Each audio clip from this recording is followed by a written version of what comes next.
আমাদেরকে ছিন্ন ভিন্ন করতে হবে। আমাদের মনে রাখতে হবে যাই যে খেটে খাওয়া মানুষের শেষ সম্বল হচ্ছে ধর্মঘট।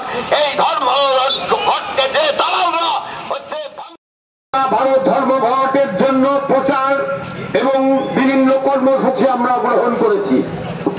আপনারা এটা জানেন যে 17 দফা দাবি, গোটা ভারতবর্ষের শ্রমিক শ্রেণীর ওপর যে নির্যাতন চলছে, সাধারণ মানুষ, গরিব খেটে খাওয়া মানুষ এবং হচ্ছে মেহনতি মানুষের ওপর যে নির্যাতন চলছে, তার জন্য আমাদের এই 9 জুলাই সারা ভারত ক্ষেত মজুর ইউনিয়ন সহ ফেডারেশন এবং হচ্ছে শ্রমিক, কৃষক, তারা সকলে ডাক দিয়েছে এই ধর্মঘটে।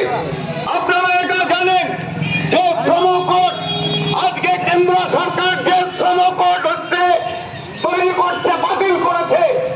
তার জন্য যে আপনারা এটা জানেন যে 12 ঘন্টা কাজ করতে বাধ্য হচ্ছে। কেন 12 ঘন্টা কাজ করবে? দীর্ঘদিনের লড়াই, যে লড়াই জয়ী হয়েছিল 1885 সালে, হেমাদ শহরে রক্তে লালে লাল হয়ে গেছিল শ্রমিকদের রক্ত। দেখছেন 24 ঘন্টা ইন্ডিয়া টিভি, সর্বদা সবার পাশে, সবার মাঝে। আজ এ পর্যন্ত। সঙ্গে রাখুন 24 ঘন্টা ইন্ডিয়া টিভি। দেখতে থাকুন সব জেলার সব খবর সবার আগে 24 ঘন্টা ইন্ডিয়া টিভির পর্দায়। নমস্কার।